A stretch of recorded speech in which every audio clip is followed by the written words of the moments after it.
আমার স্ত্রীর ৪ বছর মৃত্যুর পর আমি শ্বশুরবাড়িতে আসছিলাম। রাতে খাবার শেষে শাশুড়ি আমাকে বলল, বাড়ির পিছন থেকে পালিয়ে যাও বাবা, না হলে তোমার শ্বশুর তোমাকে মেরে ফেলবে। কোনো কথা না বলে চুপচাপ পালিয়ে যাও, আর কোনো দিন আমাদের বাড়িতে এসো না। আমি অবাক হয়ে তাকিয়ে রইলাম আমার শাশুড়ির দিকে। কিন্তু কেন আম্মা? আমাকে খুন করে আব্বার কী লাভ? আমি কি করেছি? শাশুড়ি আমার কথার কোনো জবাব না দিয়ে চোখ দিয়ে ইশারা করে কি যেন বলে চলে গেল। আমি চুপ করে বসে রইলাম। হঠাৎ পিছন দিকে কারো উপস্থিতি অনুভব করলাম। ঘাড় ঘুরিয়ে দেখি এই বাড়িতে যে ছেলেটা কাজ করে তার নাম হচ্ছে বাদল। সেই বাদল আমার পিছনে দাঁড়িয়ে আছে। তার বয়স 22 থেকে 23 বছর হবে। এ বাড়িতে প্রায় 15 বছর ধরে কাজ করছে। তার চোখে আমার চোখ পড়তেই কেমন একটা অদ্ভুত লাগলো। কেমন জানি ক্ষুধার্ত বা প্রতিশোধের আহ্বান জানিয়ে দিচ্ছে বাদলের সেই চোখ দুটো। হঠাৎ মোবাইলে কল এলো। কল করছে আমার শাশুড়ি। আমি রিসিভ করতেই তিনি আমাকে বললেন, ওই বাদল আজকে সারাদিনই তোমাকে চোখে চোখে রাখছে। বাহিরে আরো 3 জন আছে, কেউ যেন কখনো বুঝতেই না পারে তুমি ওদের উদ্দেশ্য জেনে গেছো। রিক্তার বাবা তোমাকে রিক্তার মৃত্যুর জন্য দায়ী করছে। আমি যদি কিছু করতে পারতাম তাহলে অবশ্যই কিছু করতাম বাবা। তুমি পালিয়ে যাও।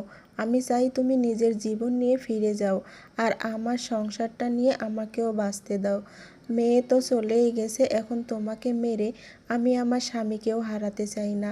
আমি আগে জানলে তোমাকে কিছুতেই এ বাড়িতে আসতে বলতাম না। রিক্তা আমার মৃত স্ত্রী। শাশুড়ির কথা শুনে আমি ঘামতে লাগলাম। এদিকে শ্বশুরের প্রহরী বাদল আমার দিকে তাকিয়ে বলল, আপনাকে চাচা ডাকছে। আমি বললাম, কোথায়? সে বলল, কাছারি ঘরে বসে আছে, আপনার সঙ্গে নাকি জরুরি কথা আছে, চলেন আমার সঙ্গে। তুমি চলে যাও, আমি আসছি। এই কথা বললাম আমি, কিন্তু বাদল চলে গেল না। সে আমার সামনে দাঁড়িয়েই রইল। আমি বিরক্ত হয়ে তাকে বললাম, তুমি চলে যাও, আমি আসছি, কিন্তু সে আমাকে নিয়ে যেতে হবে এটাই বলল। আপনার কাজ থাকলে কাজ শেষ করেন, তারপর আমার সাথে চলেন। আমি বললাম, আমি কাপড় পাল্টাবো। আর আমি কিভাবে তোমার সামনে কাপড় পাল্টাবো? আর সেটা তোমার সামনে কিভাবে করব বলো তো? কেন, আপনি কি মেয়ে মানুষ নাকি?